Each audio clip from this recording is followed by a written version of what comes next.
Speaker for today, Mr. R. Gopalakrishnan, Vice President Suhas, Secretary Mihirbai, friends, seniors, and my online viewers.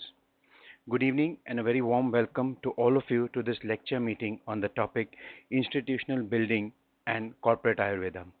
First and foremost thing, let me thank Mr. R. Gopalakrishnan to find time and agreeing, accepting our invitation and agreeing to address our members. A big thank you, sir. Uh, Sir, before I go on, I would like to introduce our institution to you.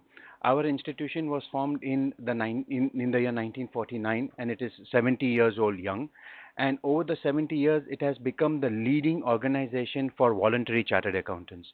As I would always like to say that it is an association or it's an institution for the chartered accountants, by the chartered accountants and for the chartered accountants because it is a voluntary organization and all the people in this particular institution work purely on a voluntary basis. Sir, over the past 70 years, this organization has built up a repute for itself. It is known for its ethical practices, one. It is known for its innovativeness, second, because, we always try to be innovative and try to find out new programs and new education initiatives. And thirdly, because of the quality of its program. Our education programs are well accepted and well known to each and every member of even the society also and membership at large. Besides our education programs, we are also very well known for our publications and we come out with regular publications on technical and non-technical subjects. Sir, we would like to tell you that we have, our Bombay Chartered Accountant Society Journal is a prize publication from us, and since the past 51 years, month by month, every 12 months, this issue comes out. And we just celebrated our golden jubilee of this publication last year, and we had golden pages where we took interviews of personalities such as Mr. Y.H. Malegam, Zia Modi, Rakesh Junjunwala, Mr. Ishat Hussain, Mr. Narayan Murthy. And sir, in March 2019, in the book review, also a review of your book, Crash, Lessons from Entry and Exits of CEOs was there. And I would like to present this journal to you.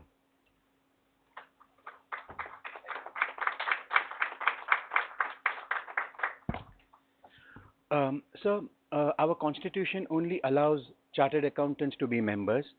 So, therefore, in a way, our hands are tied that we cannot take non-chartered accountants as members. But for non-chartered accountants and students, we have a social media platform, and currently we have about 9,000 plus members and 31,000 strong social media followers on all the four social media platforms: LinkedIn, Facebook, YouTube, and sorry, no, I mean Twitter. Sorry, Twitter.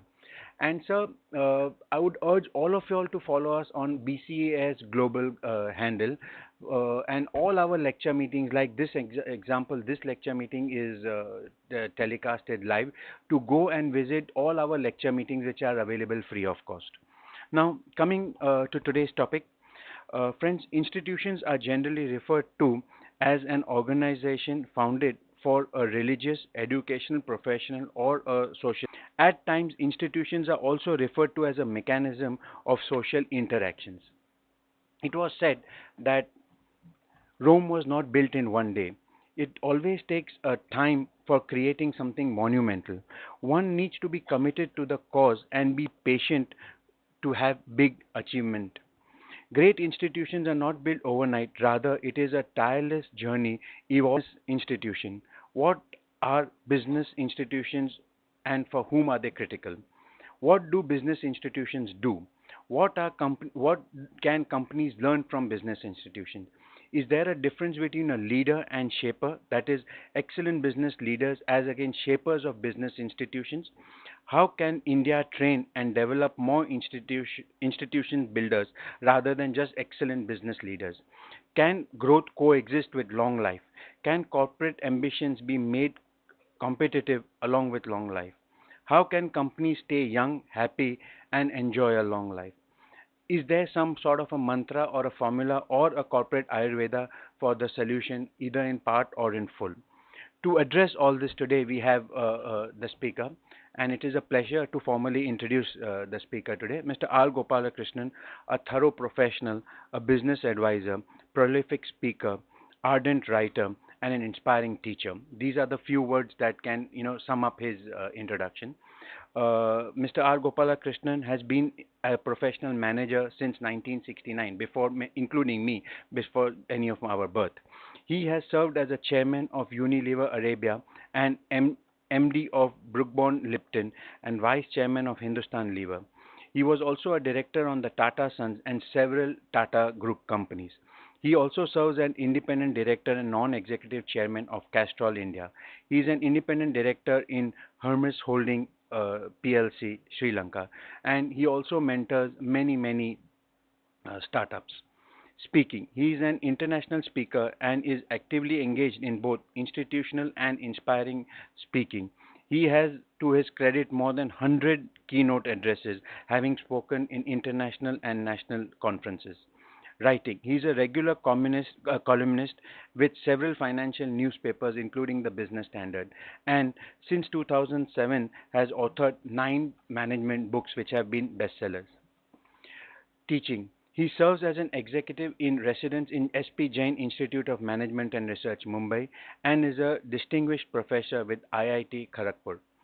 Statistically speaking, he has over 52 years of management experience with 32 years experience only of board, with over 100 keynote addresses in India and abroad, and authored 9 management books and numerous numbers of articles.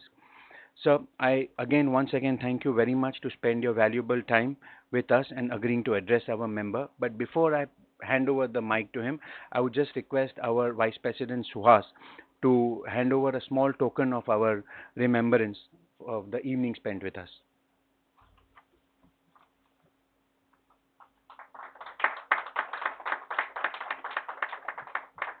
Ladies and gentlemen, Mr. R. Gopalakrishnan. Thank you.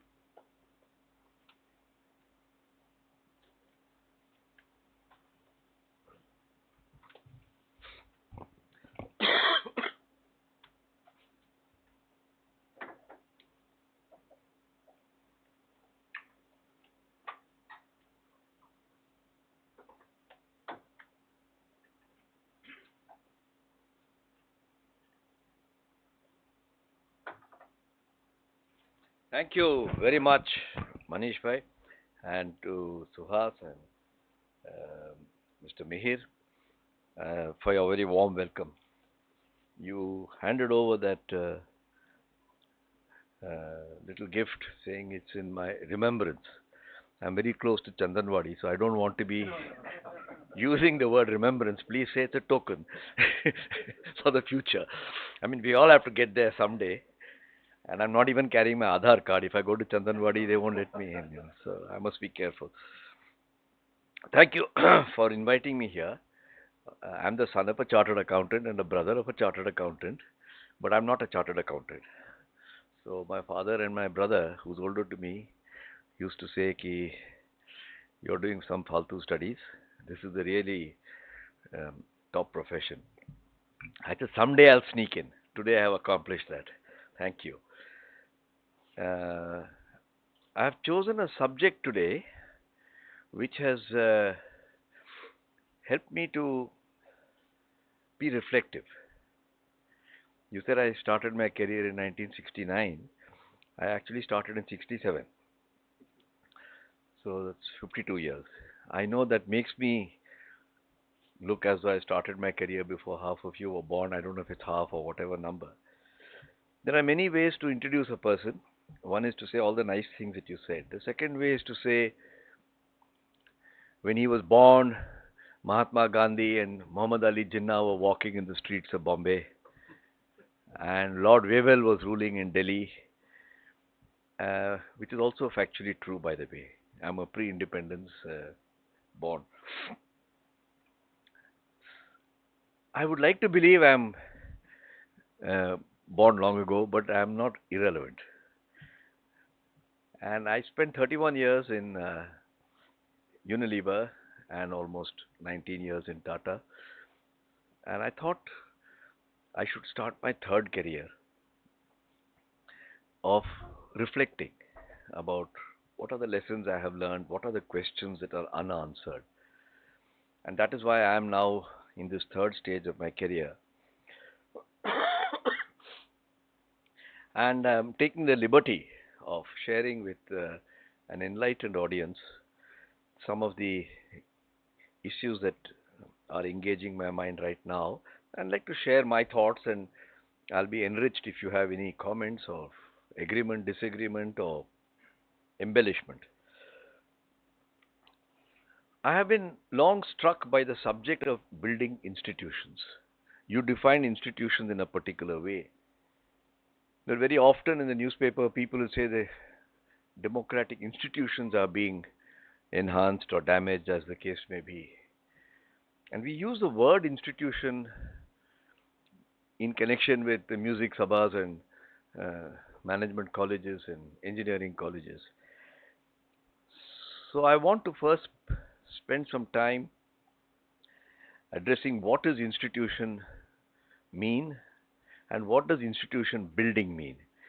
I've contracted it to IB. I know it sounds like Intelligence Bureau, but in the interest of using shorter forms, I keep saying IB. Don't mistake me for the other instrument that is used by governments. And why is it important for us to think about this subject of institution building?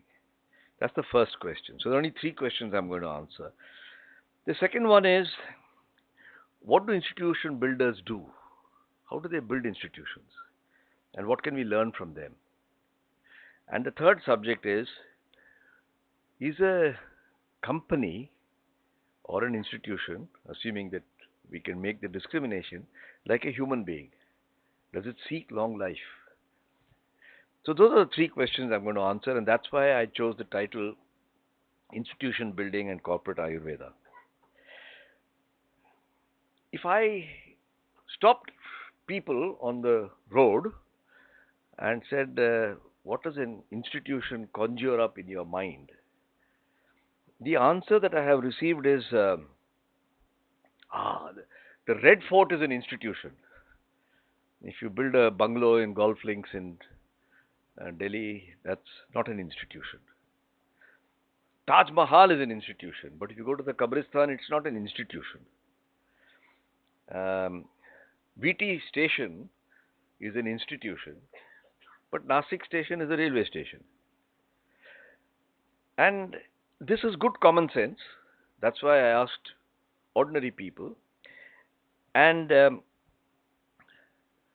the summary of it is that when you say the word institution to most people, it would mean something that's grand, it's awesome, it's long living. And there's nothing wrong with the other things, but they are not grand, awesome, and necessarily long living. So there's a huge difference in our minds between institution and what is not an institution. What is not an institution is not a bad thing.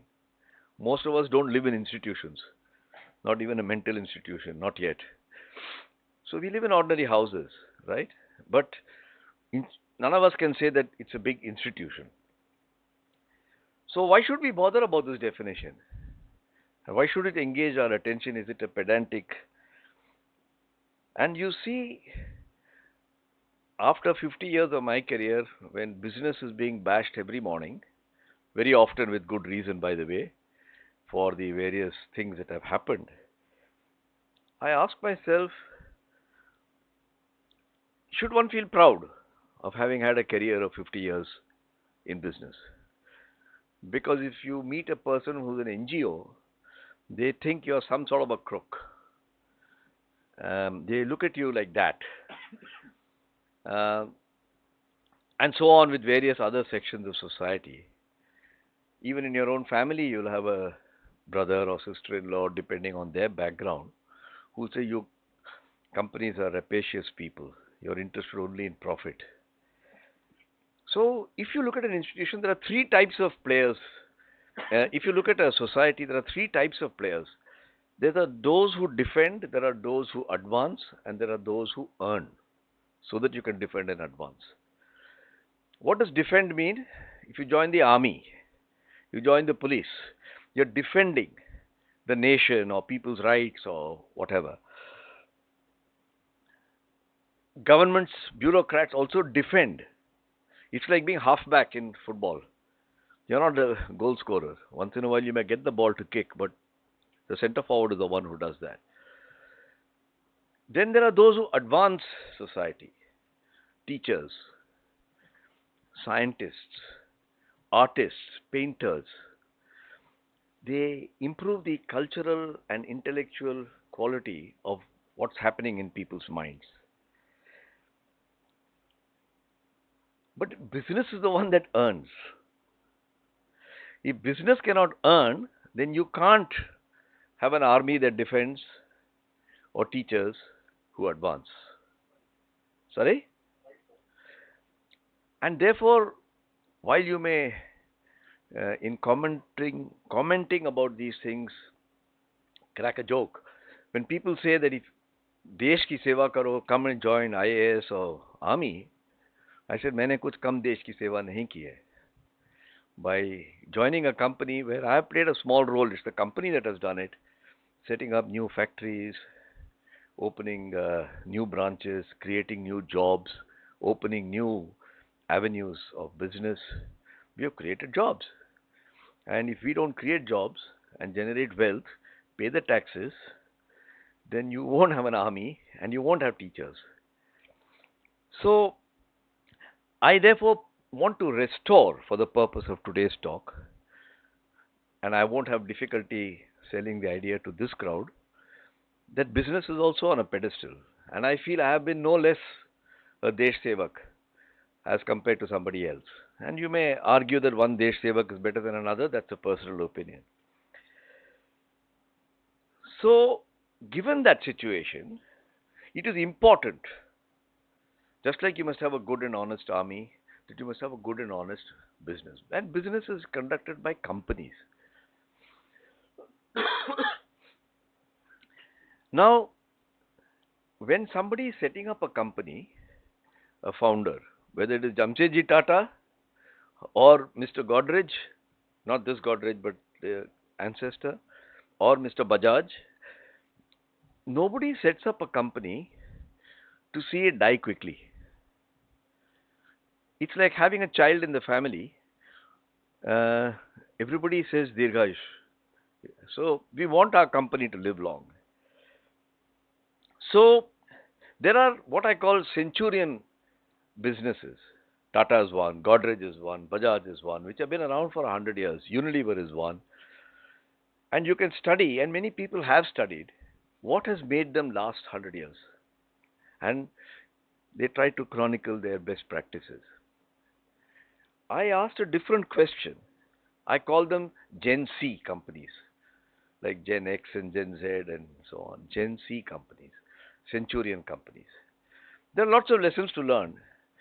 Sometimes the discourse or the narrative is that these old companies are all fuddy-duddy and gone. Oh my God, Tata is a big bureaucracy, Godrej is like that, Bajaj is like that. Frankly, they are giving you your roti and your dal, amongst others. But there are what I call Gen L companies also. L meaning liberalization. So instead of taking 100-year companies, if you take 50-year companies, which of them is worthy of being called an institution or looks like it will become an institution? That's the question that was bothering me. So, in one of my discussions, I hope I've established to you that business as a whole and companies as a whole are very vital and important in social and economic growth. And it is important to now discriminate amongst companies so that we can create an iconic standard, not by getting awards in some awards function, because as soon as they give an award, within 2 years that company falls to the sword of some chartered accountant somewhere. And it's actually dangerous to get an award and be on the front cover of a magazine because you seem to, something happens after that. I'm talking of people who have survived and weathered all of that. Red Fort has survived, 400 years. That's a very different thing from the building where you're living, where it starts leaking every time the monsoon comes. So there's a very big difference. And it's nice to have more Red Forts, more Taj Mahals amongst the business community. That's my basic point. So if I've told you what is a institution and what's a institution building and why it is very important, I would like to tell you a little bit about the research project that I'm involved with right now. And this happened because one day in SP Jain, which is a very fine management institute in Bombay, I was just sitting and chatting with the faculty. And I said, what is the difference between an institution and a company? And various people said various things, as you can well imagine. And the debate went on. When you put 5 academics into a room, you'll get 50 different opinions, which is all a positive thing. And we said, can't we do something about finding out? And we undertook a journey. And the journey is now coming to a certain logical end. And I just want to briefly tell you what it is, because that is what is the theme and the subject of what I was going to talk about. I said, you people are all academics with PhDs. I'm not. So can you study all the existing literature and find out what academics have said about institutions? And sure enough, they were very good at this kind of stuff. They researched it, because Indian management research is rather thin. And one of the things I'm trying to do is let's research, not just keep quoting American examples all the time. And so we got a body of knowledge, which we then analyzed and classified. And it told us what is the definition of an institution. I'm not going to go into all that in any detail now. And then we said, I want to look at things that look like they have an institution. So if I say, who are the great batsmen of India? And you start with Polly Umrigar or, Sunil Gavaskar or somebody like that, you say, yeah, that's all well established. They are the equivalent of Gen C companies. They've done great. They are wonderful. Their track record is known. That they are great batsmen is known. The only debate left is whether Sachin Tendulkar is greater than Don Bradman, and you can have a debate on that. But if I come and say, who are the youngsters who are playing now who could become like that? That gives you a different challenge, because then you, like a selector or an expert in cricket, you'll have to look at various factors to make a prediction. In the same way, I want to look at companies and say, these are good companies, and the way they are going about it, they could become institutions. Because it's not a prize, you don't get an Institution Ratna medal at the end of it. And I don't pretend that we did something greatly scientific with econometric measurements. But we did some good common sense and said it must pass the test of credibility. And so we said it must be a company that has grown well, it has created jobs, entered new industries, it must look like it's got long life, it must have a sense of ethics. Which doesn't mean it is perfect, but it is not so imperfect that it's in the news all the time, or a regular visitor to NCLT. And do you know, we found it difficult to find more than 6 or 7. One of my conditions was all of us have to agree on it. Because you can say X, you can say Y, you can have 100 like that. So, and I want to tell you who are I wrote to the CEOs of those companies, all of whom I know, and said, we are doing this research study. We would like to come and interview you and people in your company because we want to write. On the other side, I got a publisher called Rupa, who is India's largest publisher, they were originators of the idea also. And so we are going to bring out 6 books on 6 companies whom we have researched. And that will come out next year. The important thing is, who are the 6? I'm not here to tell you, I'll tell you who are the 6, that's not a secret, but why we selected X and not Y, that's not the debate today. We are not giving prizes, we are not saying that Tan-ta-da, here's the award. That's not what it's about. But we are putting forward a hypothesis that there could be others.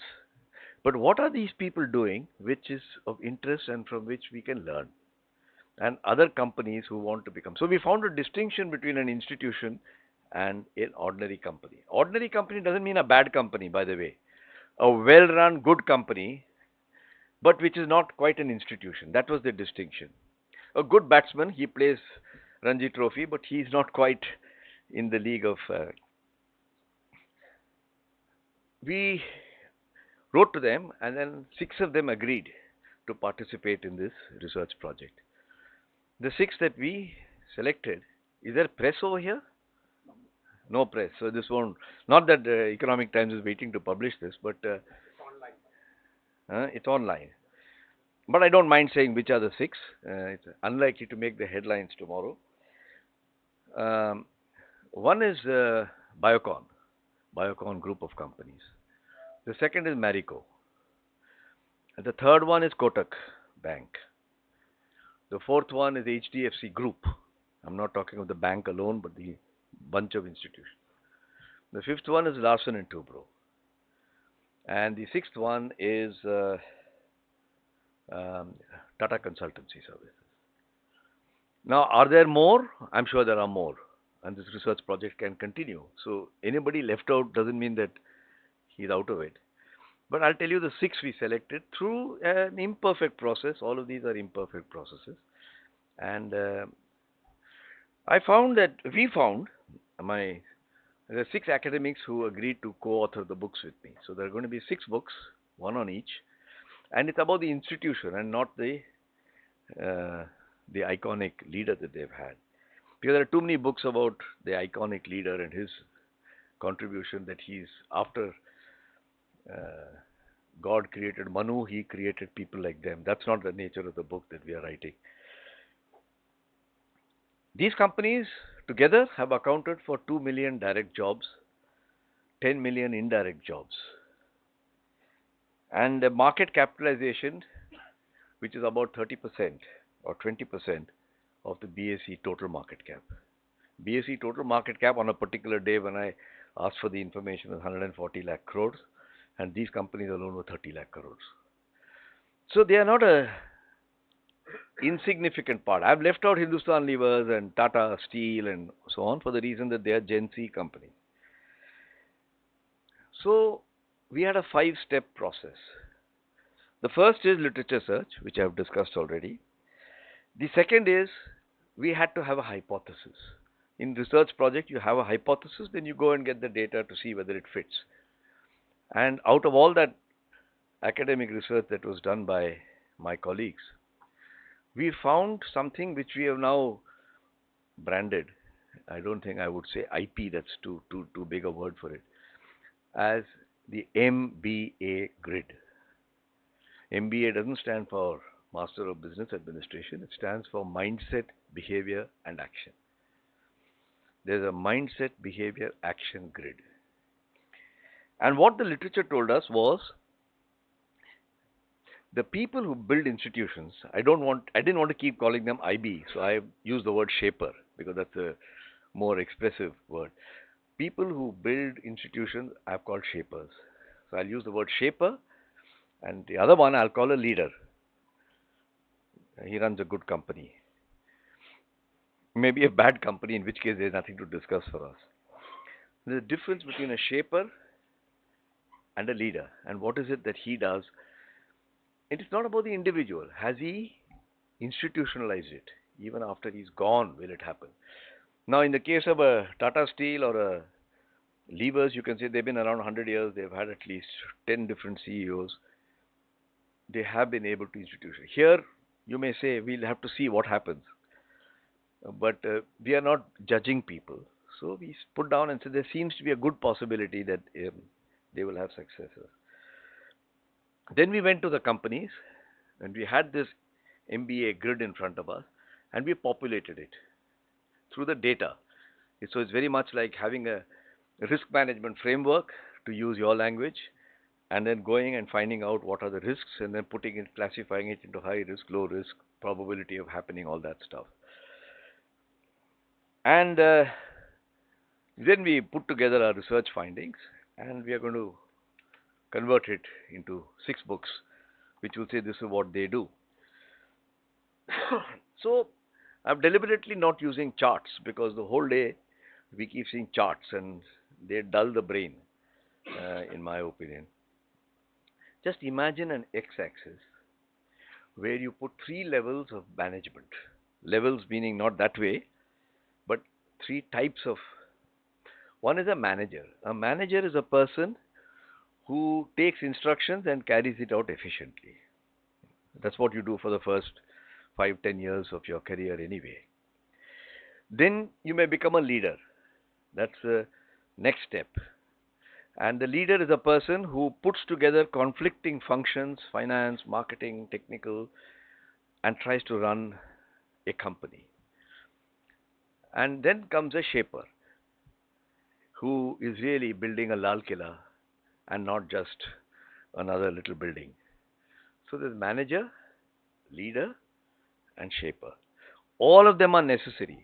You start your life as a manager, you become a leader, some of them become a shaper.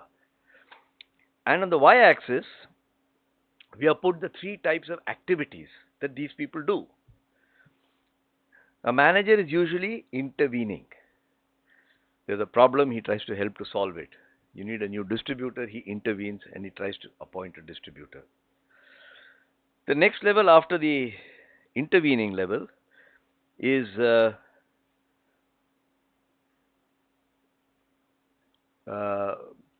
resolving conflict. So he's a conflict resolution. And then the third one is actually anticipating. Now you got anticipate, conflict resolution, intervening, and this way you got manager, leader, and shaper. Now think of the shaper and anticipation, 9-9 position.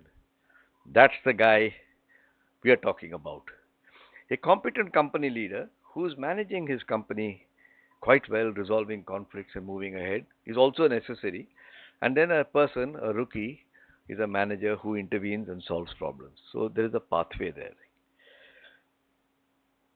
And I want to come to the result rather than keep telling you.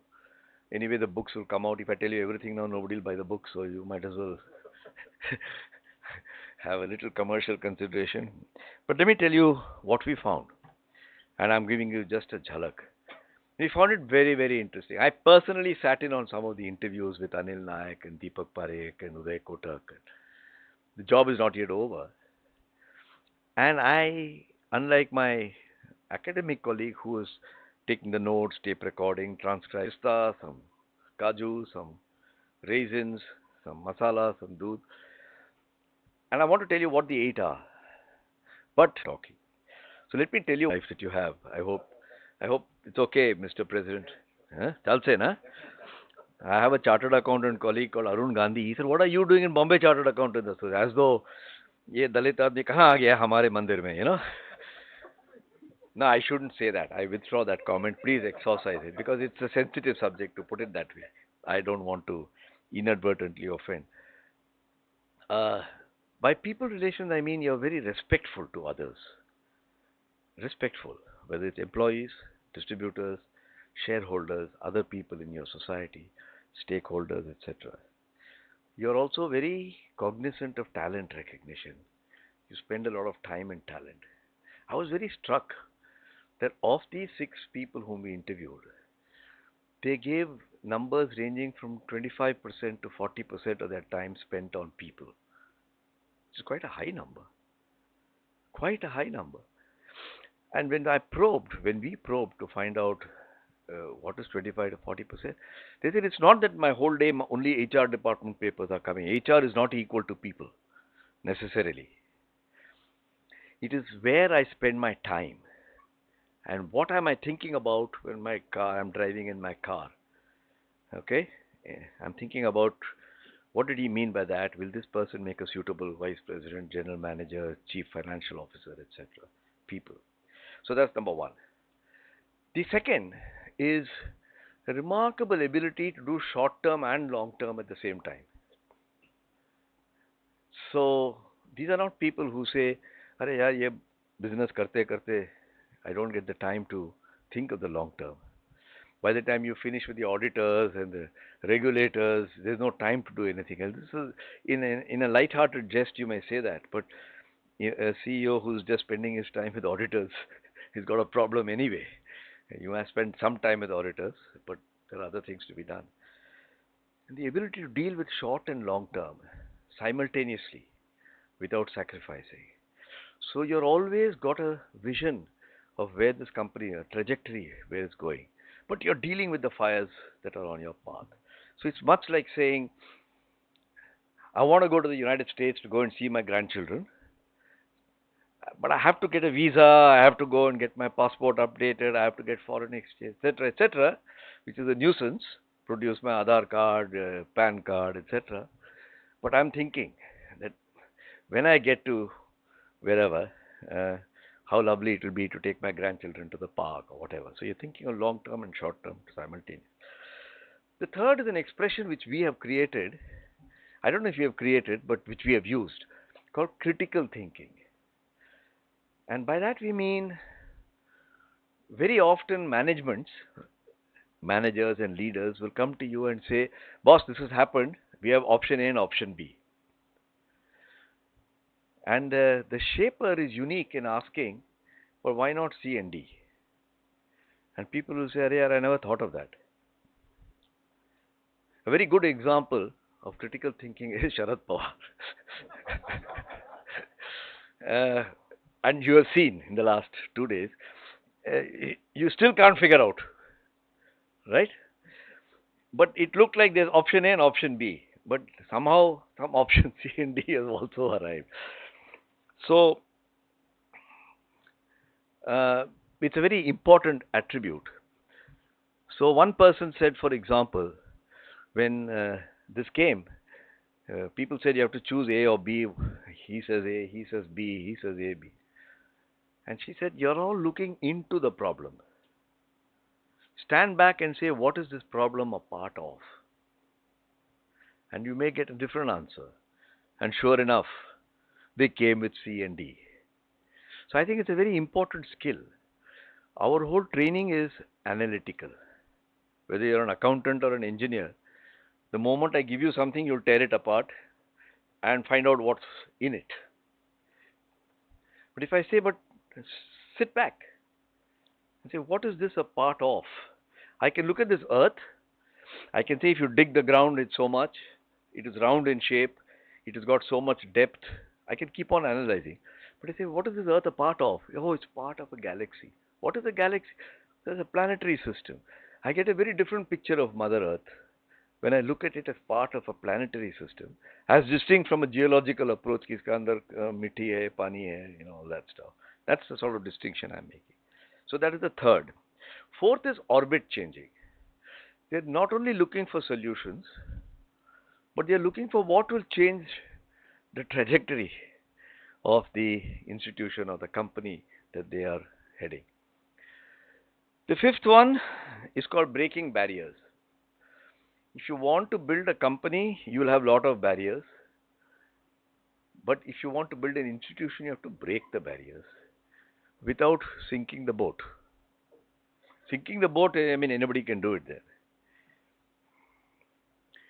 Then, identifying levers of change. So it's like a cockpit. I've got A, B, C, and D. When I should use my clutch pedal, when I should change my gear, when I should use speed, all those are choices to be made. And there's the seventh one is stakeholder orientation. Whenever somebody comes and says, if you do A and B, then we can save so much cost, he says, but what is the cost of the cost? And are we harming? Are we polluting the water? Are we denying jobs to people? Are we just become... So they understand the difference between efficiency and effectiveness. They are not the same. Efficiency and effectiveness is not the same. So the last one is cyclical learning. They are not people who sit down and keep making plans and speeches and strategies. They are people who go and act, It doesn't work, they'll try something else. They'll act, do, learn, act, do, learn, act, do, learn. So we got these eight. But of the eight, three were common to everybody. The first three: people relations, short versus long term, and critical thinking. And I was very struck by the manner in which these six people expressed. Not only the six, but other people in there, because we went and interviewed other people as well. And I think we got a very good sense of what the subject is, what does institution building mean, and of course we have ended with a grid, which is like saying, if you want to build your company into an institution, what are the kind of things you can consider? We are not given any, it's not a McDonald's hamburger that you just take it and do this and it will work. But what you should be thinking about and how you can do it. And when the books are out,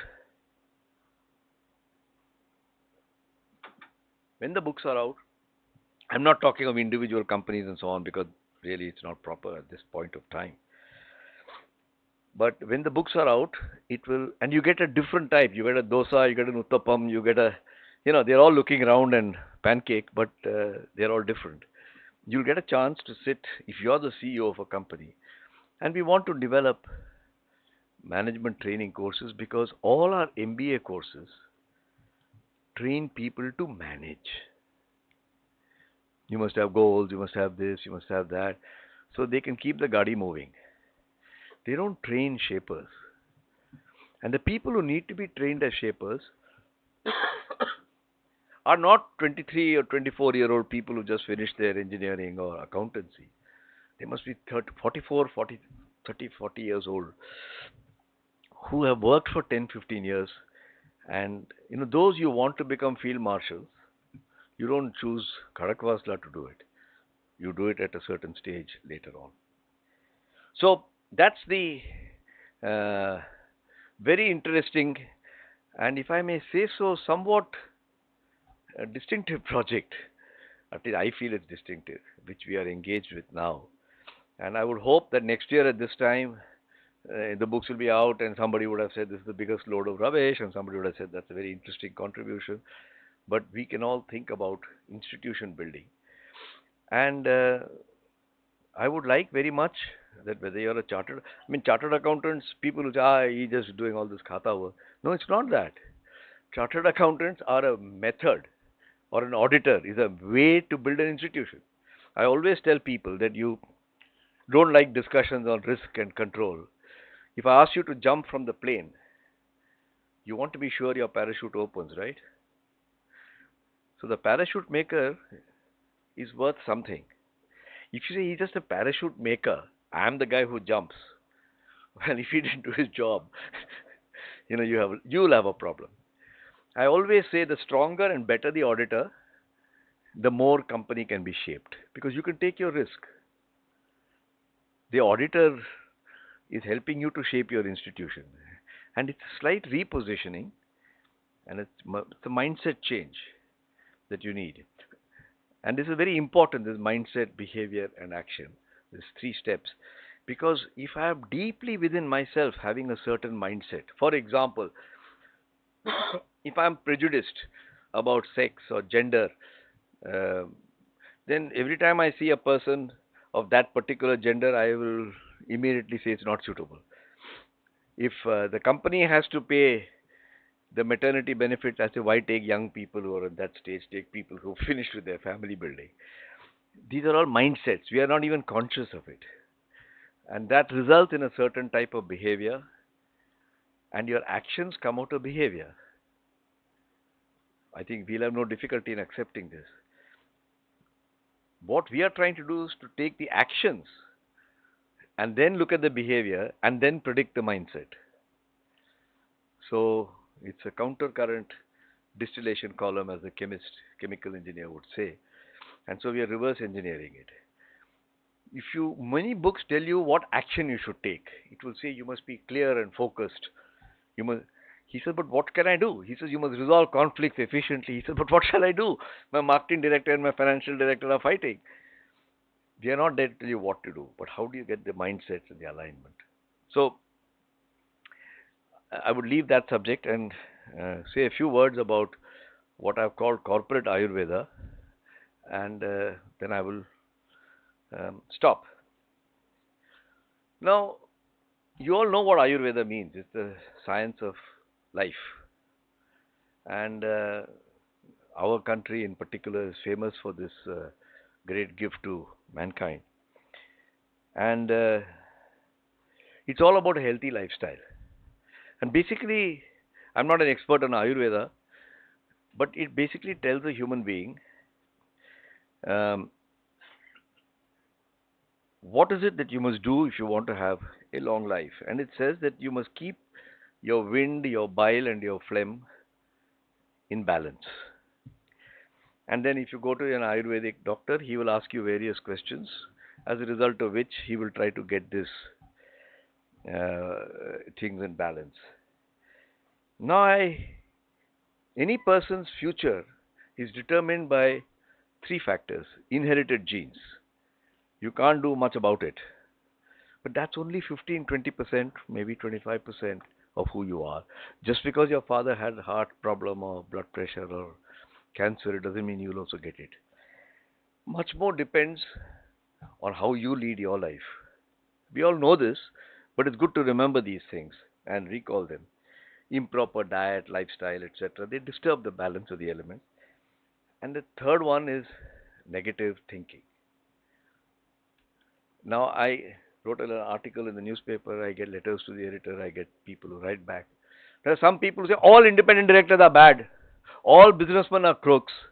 Abhi, I don't know how to, I can't engage in a discussion with that person. I said, it's your opinion and you're entitled to your opinion. He said, this is the trouble with people like you. He's telling me. He said, there's a trouble with people like you because you're not willing to engage in a debate. On email, to have a discussion that every director is a crook, no independent director is independent. I don't know how to do it without getting uncivil. And why should I spend my time? So I consider that negative thinking. He might have had some experience which has caused him to come to the view. Let it be. So what this means in terms is your mind, your soul, and your energy are all in balance. Now I apply this to society. I said it's the same principle of Ayurveda, apply it to society. And if you apply it to society, then you find there are three E's that come up. Energy, which is provided by business for the reason that I mentioned earlier this evening. The whole, why is Bombay pulsating? Bombay is pulsating because whether you're selling chana on the light crossing of, or you're a dabbawala who's carrying dabba at the train, it's pulsating. Everybody's busy here. There's, in fact, too busy. But you go to certain other cities, and I won't be undiplomatic, they seem to have a lot of time. Five guys hanging around a tea shop. And you know economically, one has got energy and one doesn't have energy. So that's the first and most important aspect of an economy when you apply the principles of Ayurveda. The second is the practices in the company, the equivalent of mind, how people are working. And I call that the cultural advancement. I called it education, for lack of a better word. Are people being trained? Are people being given new jobs to do? Are they being refreshed? Or are they doing the same job for the last 35 years? Then you are going to reach a certain level of stagnation. And the third E, energy, education, is Judo Mania. Now, this is the only one that requires explanation because it's a Greek word. Judo Mania is a very nice Greek word which means a feeling of being well.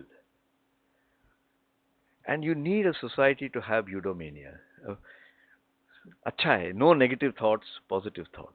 What happens to you on Sunday if you've gone to the Jain Mandir or the Pravachan or whatever? You know, you feel good. The Monday morning again, everything gets disturbed.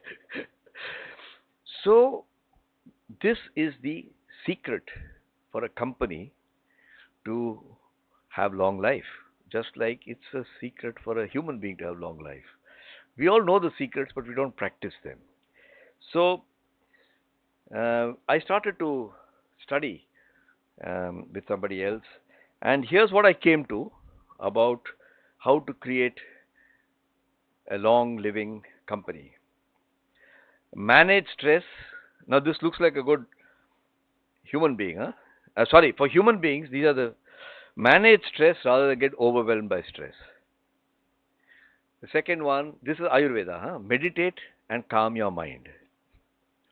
Nothing new, huh? I'm telling you nothing which you don't know. I'm just putting it into bullet points. The third one is maintain relationships and friendships. We don't know how much it contributes to our. So that's why in a building society, a cooperative building society is a unique agglomeration of uncooperative people. The Bombay Cooperative Society Act should redefine it that when uncooperative people get together into the same premises, we will call it a cooperative society.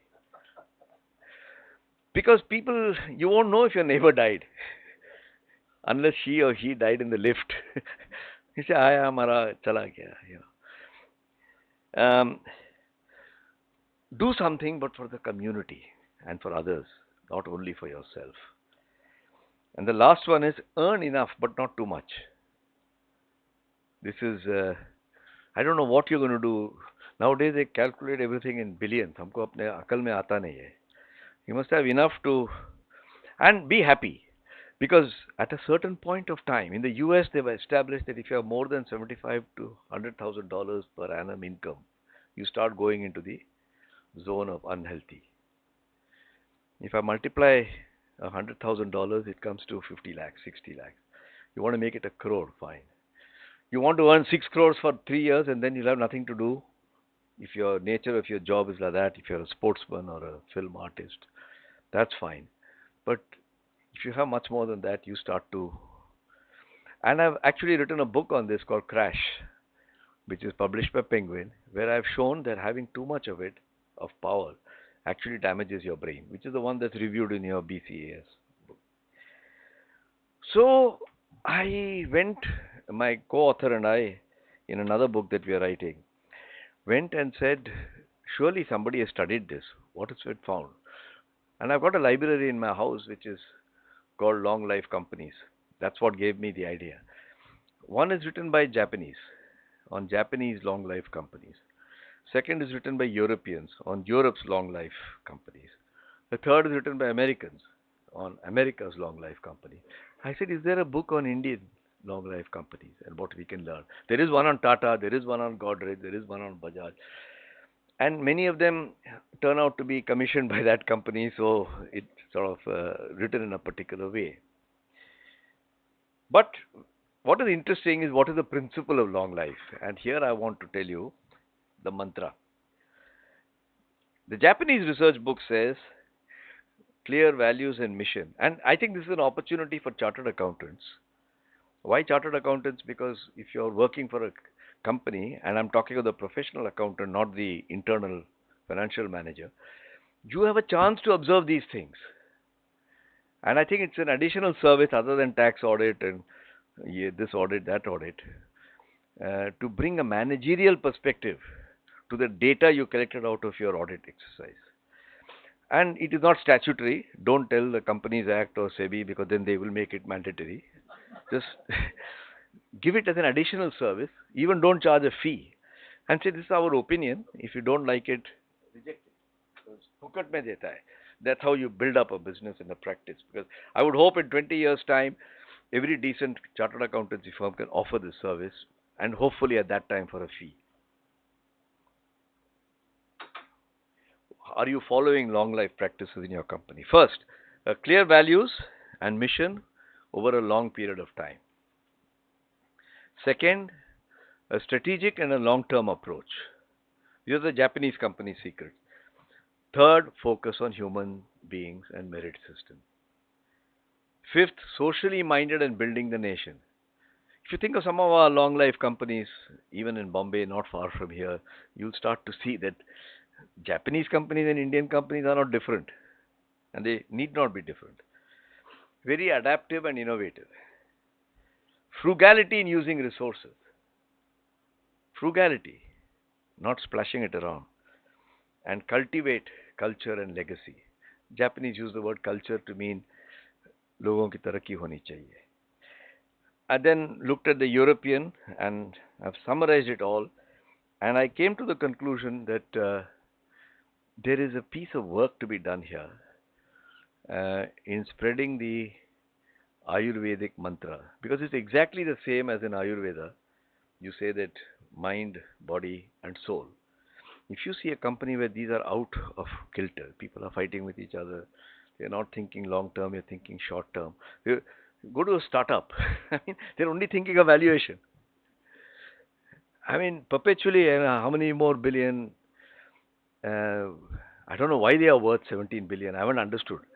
After 50 years of my career, I feel like a Dumbo when I see young people. I say, why have you started a company? He says, so I can exit. Are?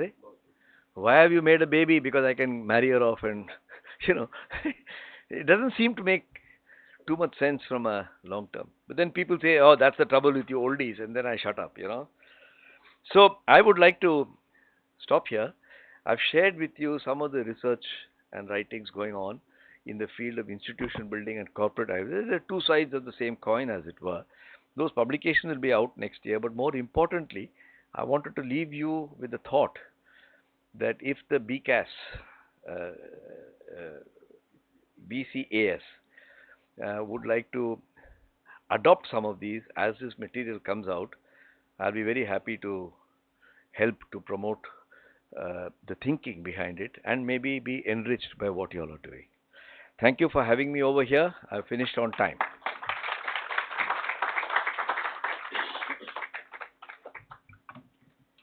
Yeah, we have time for a few question answers.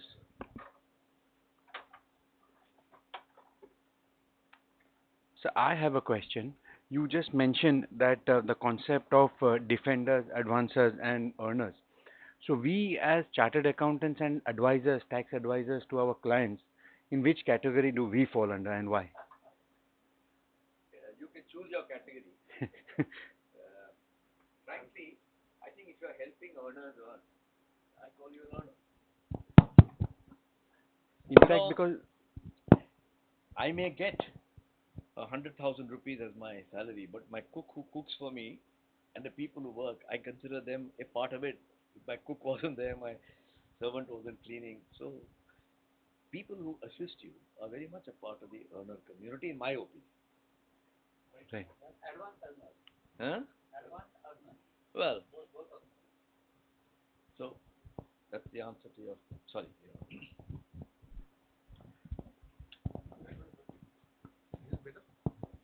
Yeah, Gracie has.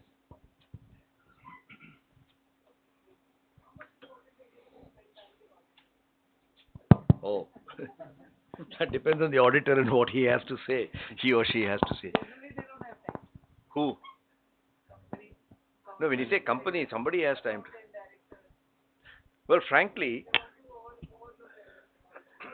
well, this is the kind of sweeping statement where I have difficulty because if the counter statement was made that auditors are such bores, don't see them at 2 o'clock in the afternoon, you'll go to sleep.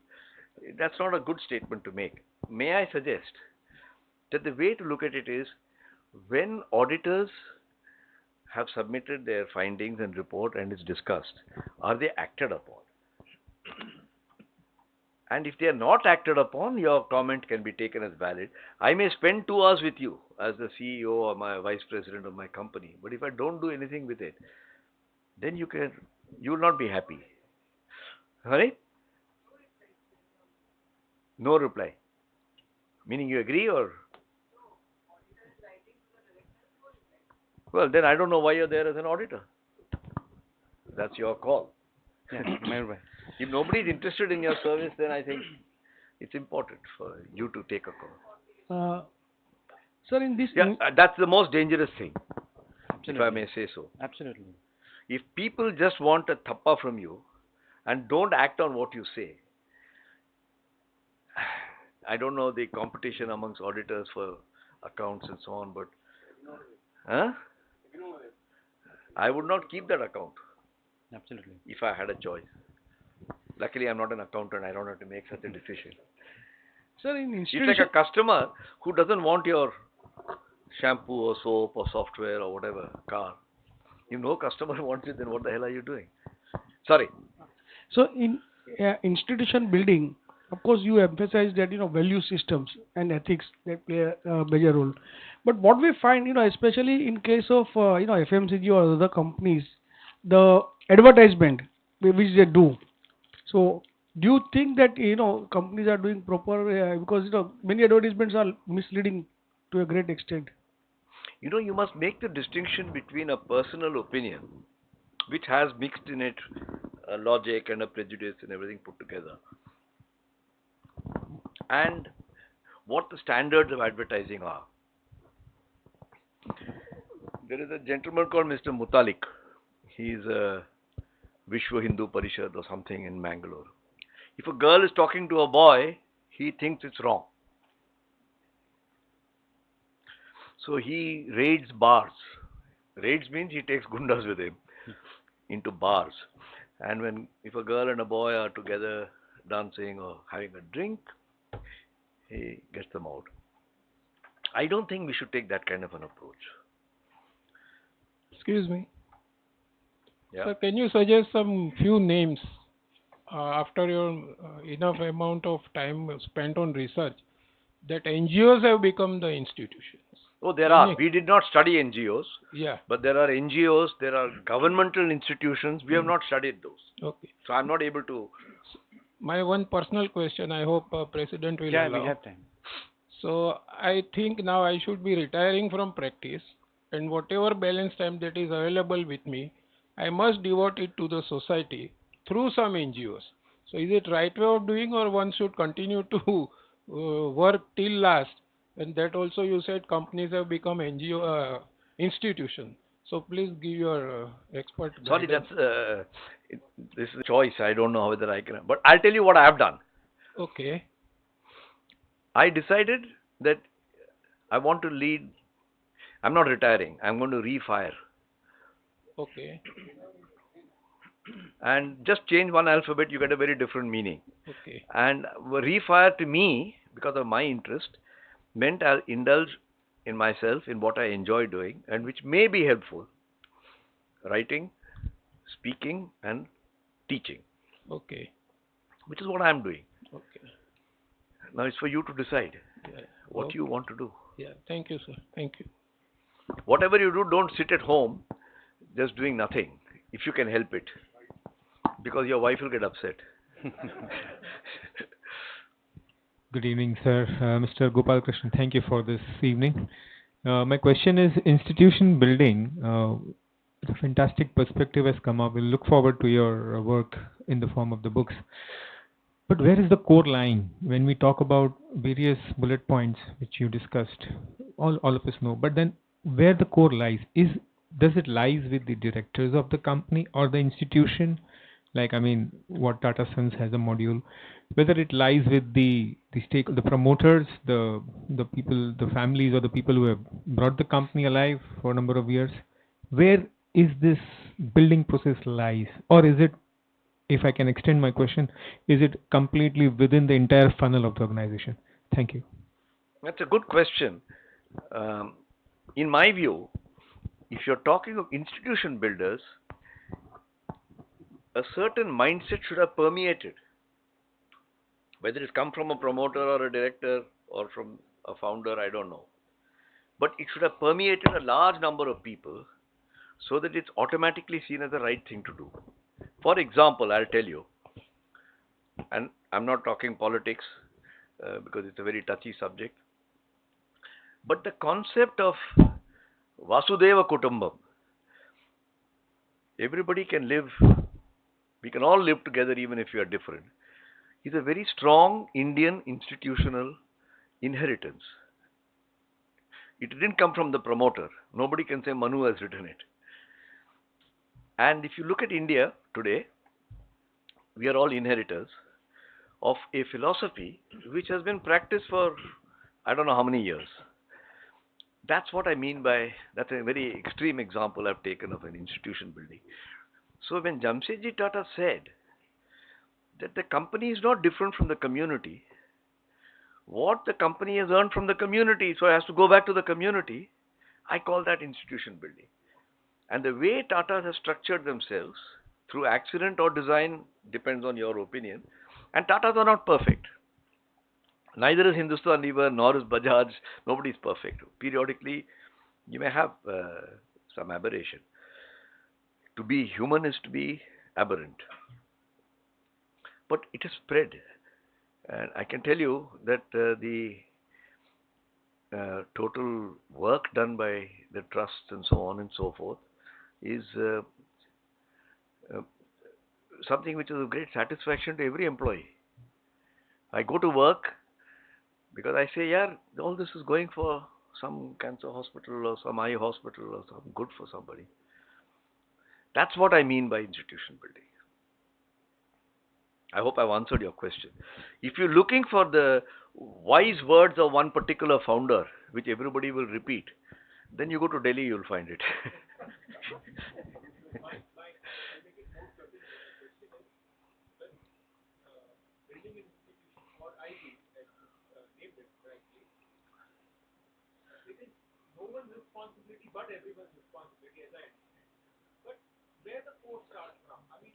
Typically, it will be a founder or somebody who has said why this institution is there. You can call it entrepreneur, it may be the founder, it may be a family, but it typically would have, it's like a seed. But the final plant or the tree has not been defined by them. Of renewal.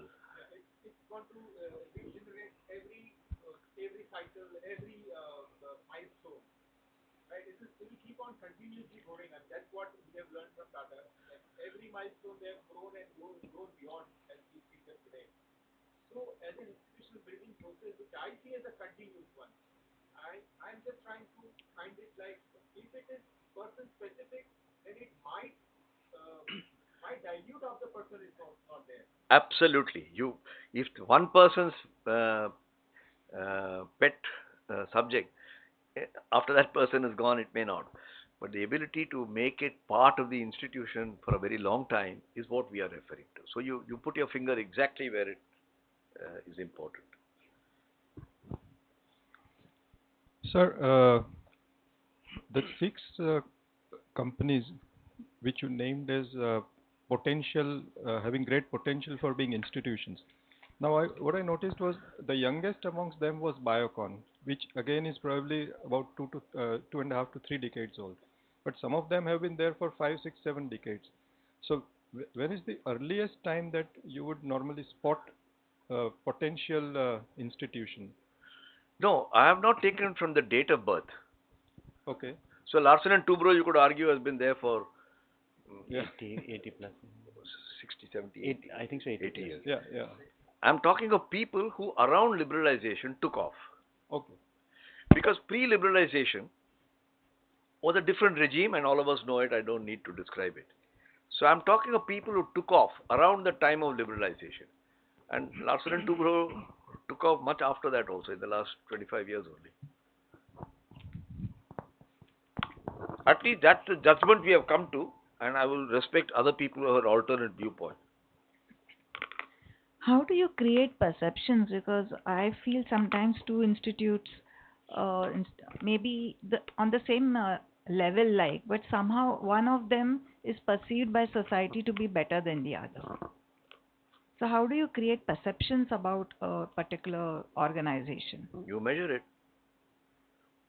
Suppose two organizations are almost same, identical or similar in many parameters, but still societal perception of one is... No, but there is, when you say suppose they are equal, according to whom? Your opinion. But my opinion may be different from yours. The only way to judge perception is by measuring it. When you say suppose two of them are identical, according to whom? Whereas if I have a perception barometer, and in brand building we do that all the time, in Tatas we do it all the time, every 6 months we measure it. So you must get up, and then you may say your perception and this perception are equal. Then what's your question? For some reason, people perceive that company to be better than yours. That's a reality. Remember, there is no reality. I'm not being mystical. There is no reality. There is only perception. This world is full of perceptions. Now, if you want to be philosophical, you can say, well, our gurus have said this for the last several centuries. If you want to be practical, just read what's happened in Bombay, in Maharashtra for the last 2 days. There is only perception. Who knows the reality? So, The companies you mentioned had a market cap, sizable. Did you get a chance to look at any small or medium-sized companies? as I told you, You've just, we said who is. I don't know what you mean by small or medium size. I mean, Because the market cap, like the total market cap of BSE is 140 correct. lakh crores. We have chosen companies which come to 30. Okay. Now, you could go on and select Select another them 20 20 companies, more. but you can't research 20 more, or at least not at this first stage. I'm sure there are. It is like saying India's most promising batsman. You can say, I will look at the current Ranji Trophy players. Or you could go to the school. And we have not gone to the school. Thank you. Thank you. Friends, just as a mark of our respect to the speaker, I would just request you all to maintain 2 minutes, patience before leaving the hall. Friends, I was sitting on the first row, and there Thank is God, I thought you were saying 2 minutes silence. no, no, I got for memory Chandan. no, not at all. Okay. Not at all. Friends, I was sitting on the first row, and this is one observation which I made, which I definitely want to make a point. That when I was seeing the papers that he was turning, I saw that he was using used papers. So you can see the concern that he has, not only for the environment, but the way his leadership qualities are there. So these I wanted to put the point forward. Sir, it gives me great pleasure to mention that you mentioned your bullet points on the Ayurveda or the success points, and if you see our annual plan, a lot of points are coincidental. If you see our include 5G, which is our annual plan, 5 distinct areas for the growth of our members. One is the inclusive growth, equal opportunities for all chartered accountants, and it means inclusive growth all put together. Second, also sustainable growth, which talks about essence of the values. And last and the most important thing is the human relationship that you talk about, because EQ growth is also one of our thrust areas, and we at BCA always look at all-round growth rather than only economic or dynamic growth, which is just to do with technology. So May I add a small comment? Sure, sure. It, you make a very interesting and valid point. When we finished this initial exercise, I said, have you come to something unique? And the answer is no. Is it unknown to mankind? The answer is yes, known for a long time. We know that our human body has phosphorus, calcium, zinc.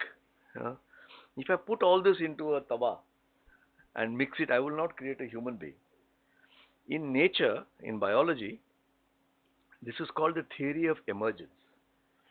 That it's not enough to have the ingredients, but you must be able to bring them together into a life. To convert. That's where institutions suffer, or companies suffer, or large organizations, including BCAS. Correct. The ability of shapers to bring, when a mother delivers a baby, it doesn't go by the laws of physics. Correct. She can't explain what happened, but a marvel is created. That's what a shaper is. Correct. I hope BCAs will do the same. Absolutely. Actually, in fact, sir, it would be happy to to learn. That our society itself is like an institution. Over the past 70 years, we have our past president Pranay Bhai over here. Not a single time any leader has been chosen with an election. So far, there has been never an election. Only on consensus and on merit we grow all. So our actually, I was just going to conclude by saying that only, that if you had get time, maybe we could sit parallelly, and maybe your next publication could be on BCA as an institution. Thank you.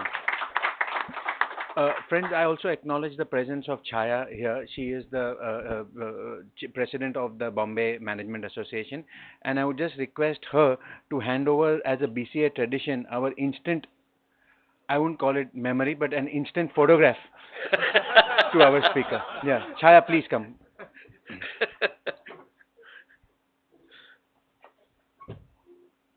Today's session photograph to the speaker. Thank you. Oh,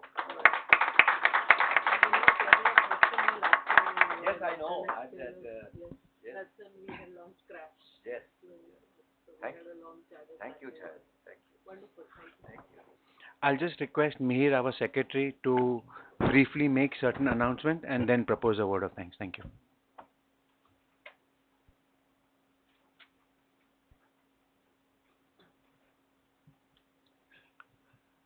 Before I give the well-deserving vote of thanks, a few announcements on the forthcoming events. On Friday, the 13th December, we have a full-day seminar on estate planning, wills and family settlement at Walchan Hirachan Hall. That's a paid seminar. On Friday, the 13th December, we also have a workshop on NBFC at Orchid Hotel. That's also a paid workshop. Then there is a 20th DTTA, which is an ongoing course from 13th of December till 25th of January, and which is going to be conducted at the BCS conference hall. And of course, there is a flagship event of 53rd RRC, which I would request all of you, if you all have not registered, please do register. It starts from 9 January till 12 January at Tirupati, where you have an added advantage of darshan for your good practice. Coming to the very honorable task of giving vote of thanks to this extremely prominent and great speaker, sir, I can only be reminded of a statement that I had read somewhere, that institutionalizing the dream is the first step towards its fulfillment. But building and sustaining this institution is the real hallmark of success. And many times we miss what, as Sir rightly said, a difference between that company and the institution, the company which exists to become institution, what it would have gone through was so well elucidated by him.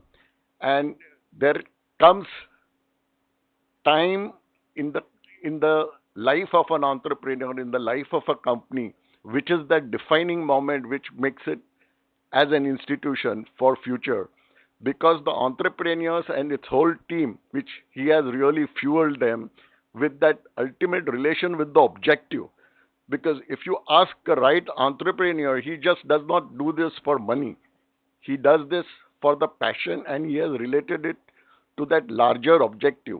Tata Steel did not just make steel. Tata Steel's objective was that he wanted to build nation. Because Jamshedji Tata thought that if English are ruling, we are not going to be just building our nation. We need to build our nation for our benefit. And so would be the case. Henry Ford did not just decide to start the manufacturing of cars. He thought of roads. And that's how he built those roads to make his cars travel across the entire country and made the institution out of his company. And once the institution is made, you need to sustain it. And how well, sir, you have elucidated by giving an example of corporate Ayurveda. And as you rightly said, it looks now so simple. It is all there. But we only need to relate it. Thank you so much for being here, sir. And we will look forward to leveraging your knowledge and experience time and again. Thank you so much.